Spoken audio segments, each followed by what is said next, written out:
going to show you how to create the different flowers in my Happy Camper embroidery pattern.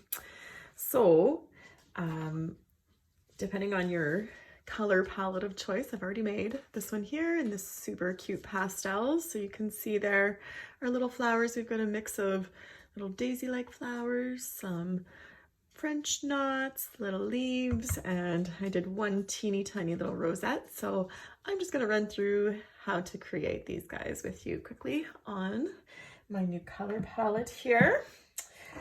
So I think choosing where to put the colors is half the battle. But the good news is you can kind of mix them up and do whatever you want. And if you don't find that they are what you wanted for that specific spot, you can always change them up. So I am using a selection of different colors here. I'm going to create the flowers using the colors that I've already used here, but I'm also going to incorporate kind of a plum purple just because I think it will look really nice. And since it's not in any of the other pieces yet, I am actually going to use it for our biggest flower just so that it actually stands out a little bit. So with this floss, it's 6-strand floss. I'm going to divide it into 2 strands. So I just want to take 2 of those guys. And we're going to create, I think actually pretty much everything in this pattern is either 2 or 3 strands. These flowers in particular, because they are fairly dainty, we are going to create them with 2 strands. So I'm just going to floss my needle here and we'll get started with this bigger flower in the middle here. Okay, so I do just a double knot at the end of this, and then I trim it really nice and close there. Oh, I don't know if that can focus on it, it's too small. And so for these ones here, this flower I'm going to create using the Lazy Daisy stitch. So I actually have created these little guys here, and those are using the same style of stitch. To do one that goes all the way around, it can be a little bit more tricky. So if you find that your flower isn't turning out as you hope, you can always take the stitches out and try again. Like so many things though, I recommend that you keep going. You might get to the end and find that you actually really like it. So don't give up on it. Okay, so for this particular stitch, we're going to come in right through the middle there, and then we're actually going to put our needle right back down through the same hole, but we're not going to pull it all the way through. We're going to keep a loop up there. And then I'm working out to the center. We're going to work this petal right here. So now I'm going to bring my needle up from the bottom at the very tip of that petal. And I put my loop through there. Oops. And then I'm just going to pull it, and I'm going to pull it really gently because I want it to form a really nice petal. I don't want it to be super tight, because if I pull it really, really tight right there, it'll kind of lose its petal shape. So now I have my working thread coming through the middle of the petal, but we need to tack it down. So we're actually going to go right back down through the same hole that we came up with at the end of the petal there. And then again, just give it a gentle pull. If it goes sideways, you can kind of take your needle before you pull it all the way through and just adjust it as you need to. And there, that creates a nice little petal. So that one there, it's a little bit, we could probably use 3 strands for this particular flower if we wanted, or we can just create a lot more petals. So I'm gonna see how it looks if I just create like say 6 petals here using kind of this the more loopy knots, but if it looks like it needs a little bit more to it, then we will add that. So once again, I came up through the center hole, and I'm working through the same hole I did the first time. Came up through the center, back down through the center, and then I'm bringing my needle back up at the tip of the petal I'm working in next. And then I'm going to give that a super gentle pull just to hold its petal shape. So that one, my petal is just a little bit more narrow. So I'm going to take my needle and give it a little bit of a shape there. And now I'm going to tack it down.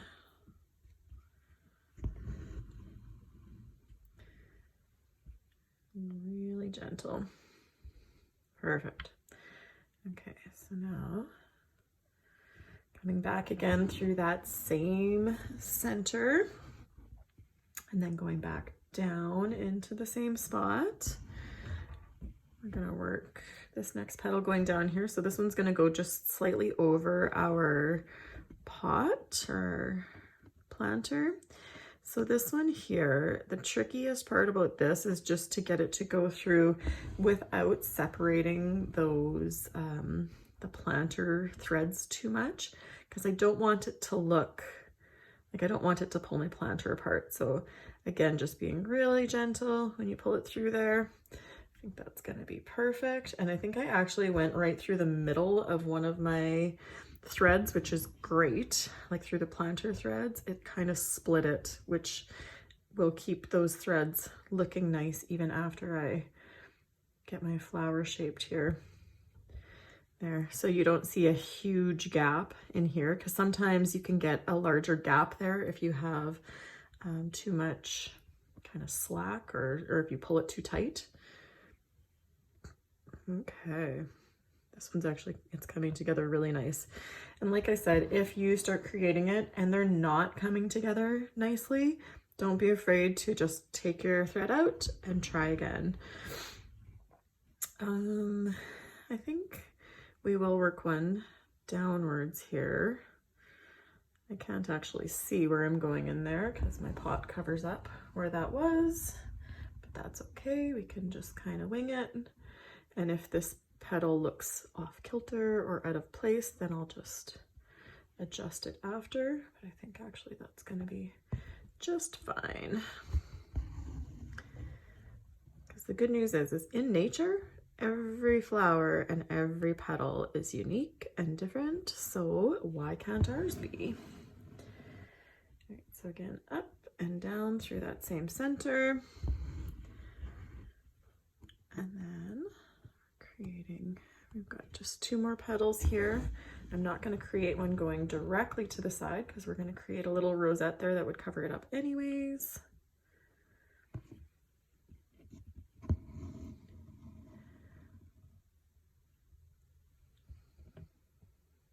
All right, and our last petal here.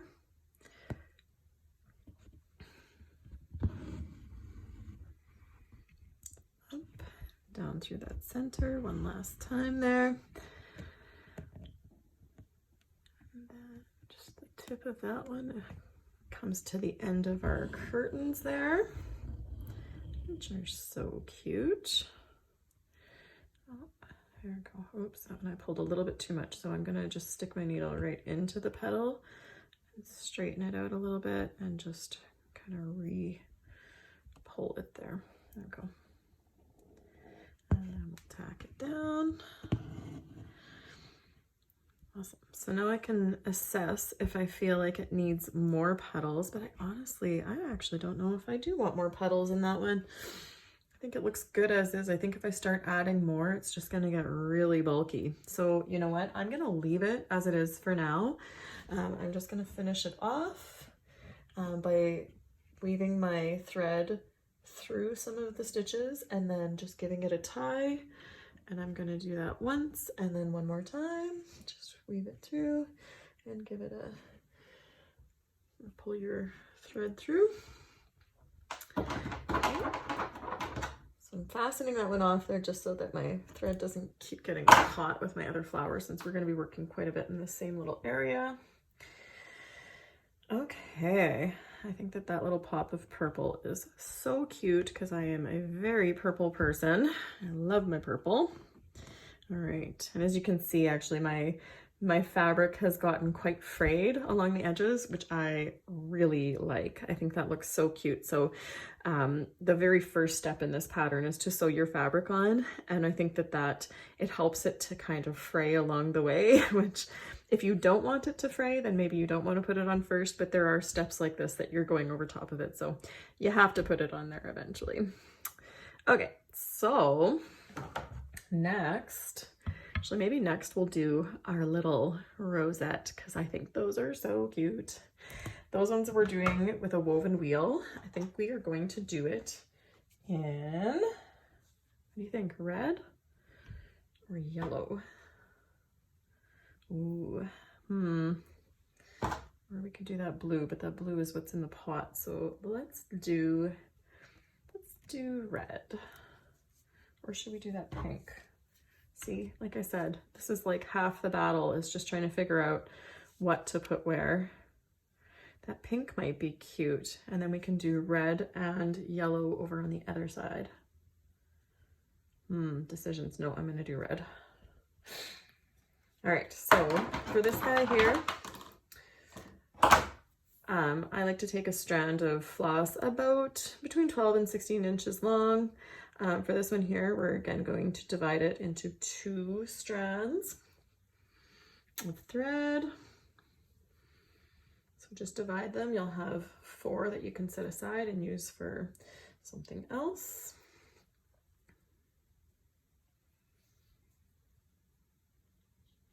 All right, so the woven wheel in your pattern, I'm going to draw it on here better. This one, I just had I had a little cluster of flowers already created in Photoshop, so I just used those, but they aren't a perfect outline for the pattern itself. So those will be redrawn in your pattern, so you'll have a better indication of where to place your stitches. Okay, so for this one here with the woven wheel, the key is to have an uneven amount of spokes because we're going to weave in and out. Because this is an incredibly small space, we are going to go with 3 spokes. So I'm going to create my first spoke there. And my second, this will look like a Y. So the only thing about creating this after we just created that nice kind of raised daisy is that now there's a chance we will be catching that flower, which is not super ideal. So I think in the pattern, I will encourage you to work this sweet little one first, just so that you're not going to be catching your needle on here, and you'll see why in a moment. Okay, so I've got my little spokes there, my Y. Now I'm going to bring my needle back in right close to the center. Not right at center because I don't want it to pull right through. And now we are going to weave. So we're going to go over that spoke and under this one. Yeah, this is going to be tricky working around that. Okay, so over this one and under this one. So the key, what to remember is that if you went over one on one round, you're going under it on the next. So under, over that guy, and then under this one. So this is very finicky when you look at it. It's really a small space to work in, but these little flowers honestly are just so cute. The way that they will pop off of your project, it makes it totally worth it. So I don't like to pull them too tight here, because if you pull it too tight, it'll just start to kind of like bunch up all funny. So can kind of gauge as you go here. So I went under, over, under, over, under,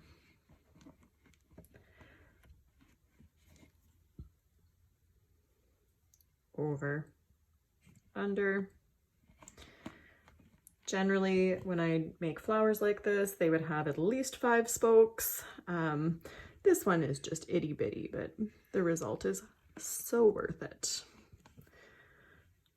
Under, over. Yeah, these guys, I'm barely pulling them just because I wanted to have some texture, and it's so small that it's not going to take us long to complete this sweet little flower. So don't feel like you have to pull them super tight. Like you want it to stay put, but it doesn't have to be too snug. So I like to keep weaving until I really can't see my spokes anymore. I feel like those last few stitches at the end where you're kind of like just putting your needle under to feel where it goes through. Those ones are what gives these little flowers a really cute finish. So feel free to, when you think you're done, wrap a few more times.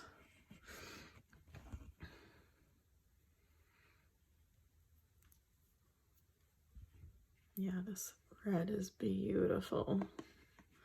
Such a rich color. I think it'll look lovely. Lovely, lovely. Right. So I think I'm getting close to the end here because it is getting significantly harder to get under them. So I'll just do 1 or 2 more. And then we will finish it off.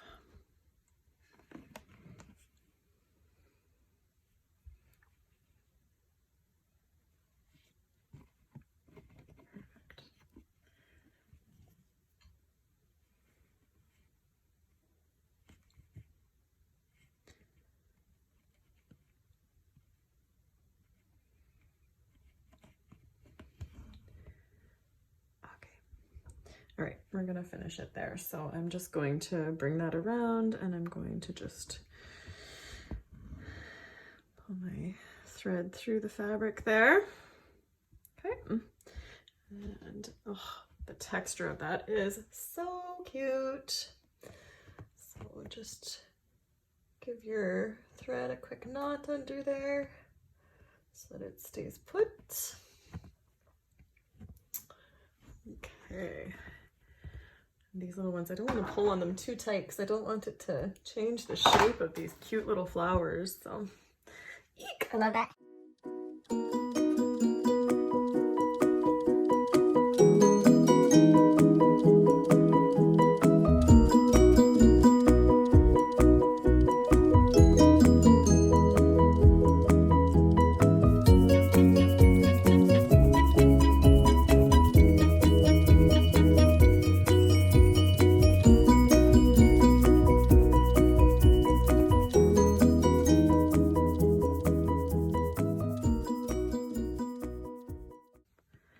Although, actually, before I tie off this yellow, I know I want yellow in the center of this flower here.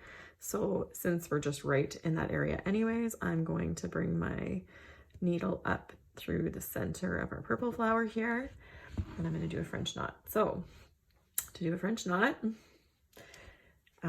put your working yarn kind of behind your needle there, and you're going to wrap from the back to the front around your needle, and you want this to be fairly close to your work.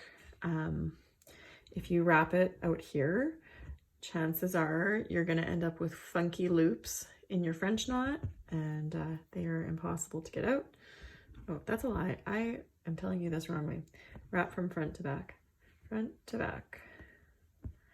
you can wrap between 3 and 4 times, and then you're going to go back down through the same hole you came out of, keeping tension on,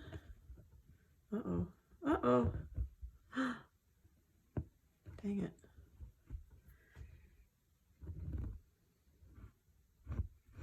Bad example, hey? I got stuck. It's okay. It's good to show you guys that that happens. Even when you when you've done them before. Okay, so I was able to actually recover that one, and it turned out just fine. I'm gonna leave it. I wasn't sure if I'd be able to, but I think it actually looks just fine in there. So that one we're going to leave as it is. But yes, it got a little bit of a knot further up in my thread, and I was able to just kind of loosen it a little bit and still pull it through. We'll do some more French knots. I'll show you how they're properly done, so you can ignore that bad example, or the good example, because it shows you that it happens and it's okay.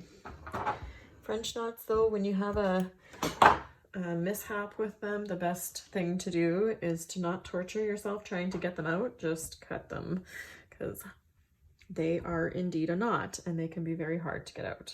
So Okay, so I'm going to thread some green here. Again, 2 strands. If I can get them apart, there we go.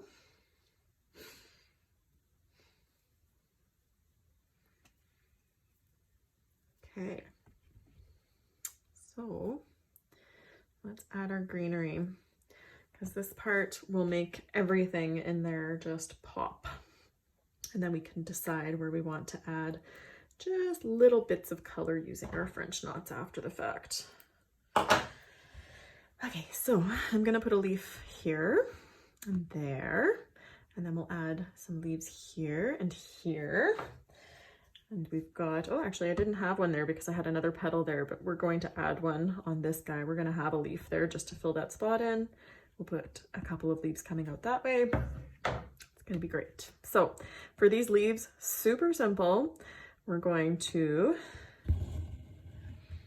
go in, and this is gonna be my tip and my base of the leaf.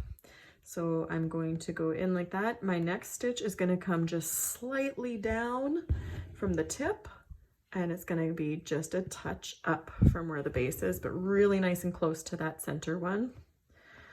And then I'm going to stitch on the opposite side, same deal, super close, not quite at the top of that stitch, and then not quite at the bottom because we want it to create that nice petal shape.